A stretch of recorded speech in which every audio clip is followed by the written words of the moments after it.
Welcome to Prince Shortened House. Exercise number 11 and 12. Sir Kailash Chandra, 140 words a minute. Ready? Start. Sir, several questions raised regarding the Defense Ministry and the External Affairs and Irrigation Ministries have been clarified by my colleagues from those ministries. My task, therefore, has been simplified to that extent.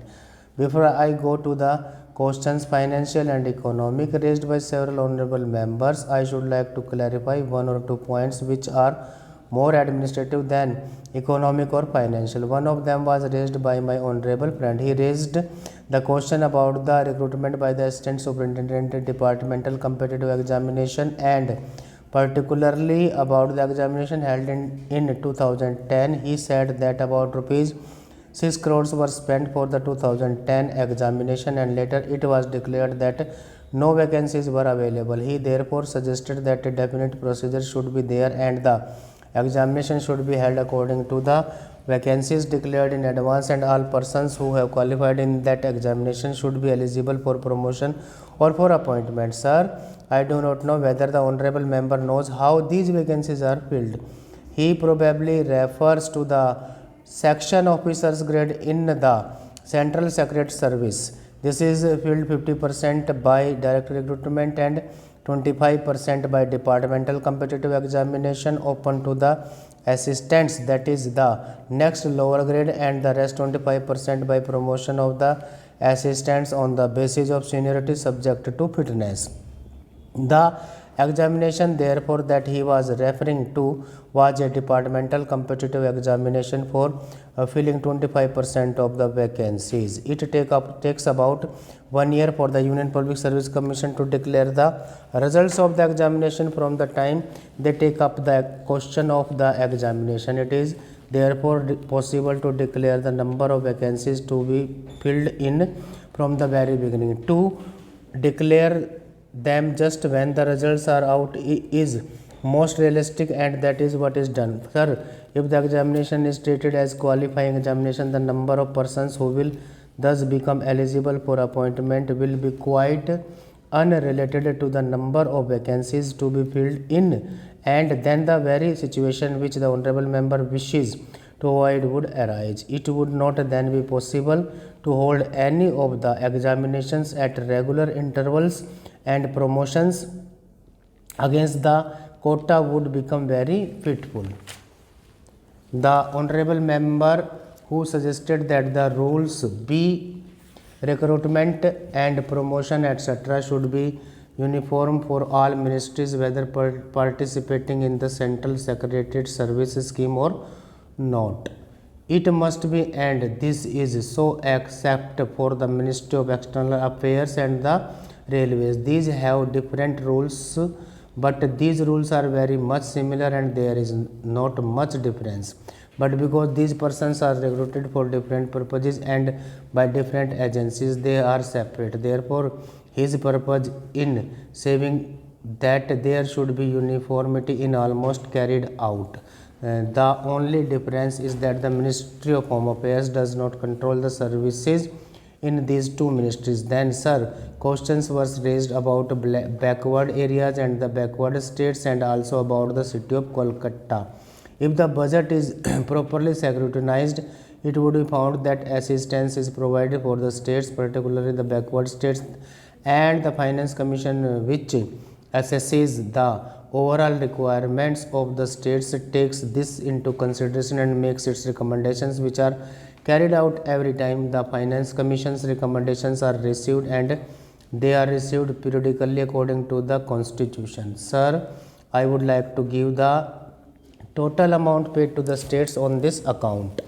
The main objective of planning is to create conditions in which living standards are raised in the sufficiently reasonable level and all citizens are given full and equal opportunity for growth and service. The plans seek to provide a balanced emphasis on increase in production and employment. The development plans are thus accepted as the means for ensuring equitable development in the field of social services.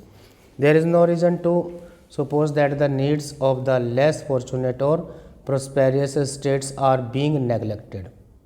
But it would not be proper to expect that all these differences could be wiped out now immediately.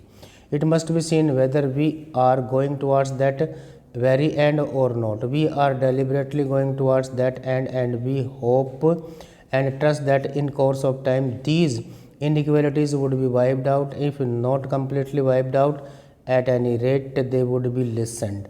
My honorable friend complained about inadequate provision included in the plan for meeting the growing requirements of the city of Calcutta, where even the basic services like water supply, sewage disposal and drainage were not being augmented, and that the central government was not enthusiastic about solving these difficulties. Next. I have no intention of giving a certificate about which my honorable friend Dr.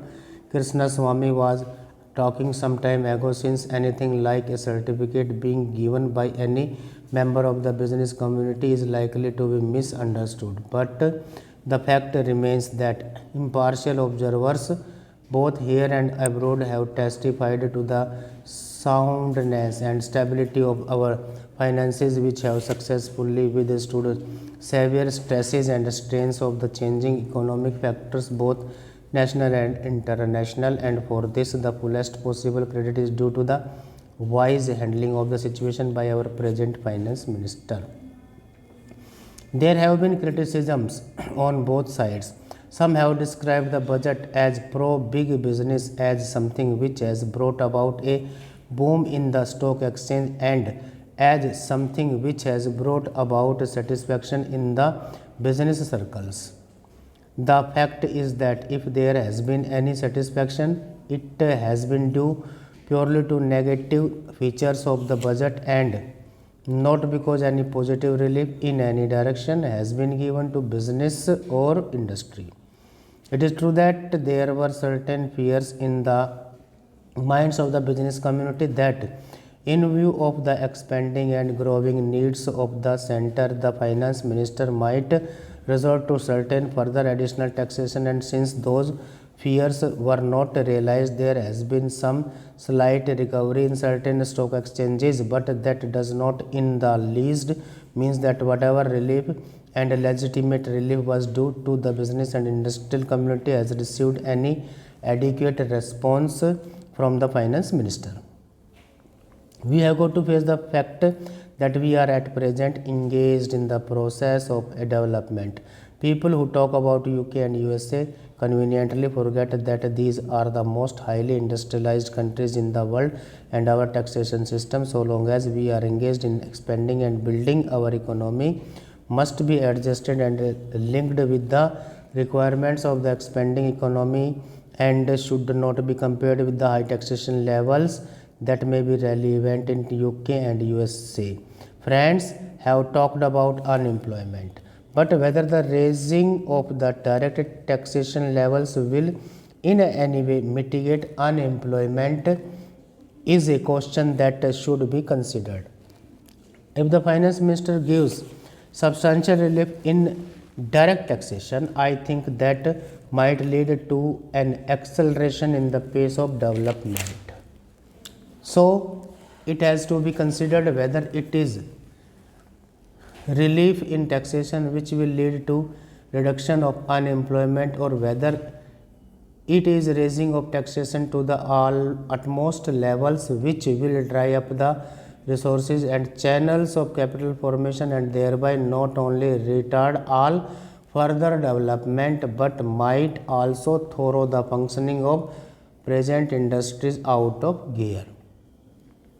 So my submission is that when the taxation inquiry committee has been appointed, it is only logical to expect that no substantial changes in the taxation structure will be made until the findings of that expert committee are known, until we know the incidence of taxation in the various sectors of our economy. Now, coming to the question of deficit financing, I am afraid that my esteemed friend's attitude was somewhat different from the line of opinion in the business and industrial community. Note that we advocate deficit financing for bringing any artificial rise in prices, but the fact is that those who have criticized deficit financing have not suggested any other alternative or made any other constructive suggestion which will bring about necessary development plans. After all, the fact has got to be faced that whatever program we have set out in the national plan should go on unimpeded by any financial considerations. An assurance has been given by the finance minister so as far as financial resources are concerned, he will ensure that the 5-year plan will not in any way be retarded. In this connection, I can only say that deficit financing is one thing so far as the revenue budget is concerned, so far as normal expenses and expenditure are concerned. Certainly, nobody would advocate deficit financing, which might be very undesirable. But when it is a question of doing something abnormal, of investing something in productive channels, then certainly some risk has got to be taken, and I think the finance minister has been fully cautious in taking whatever measures he has so far. We know the measures that the government took the contracting money supply about the end of 1950 and certain other measures adopted which brought about a slump. Also, from time to time, the finance minister did not hesitate to mop up the surplus, which, as the records would show, has been about rupees 300 crores during the past 4 or 5 years. Stop.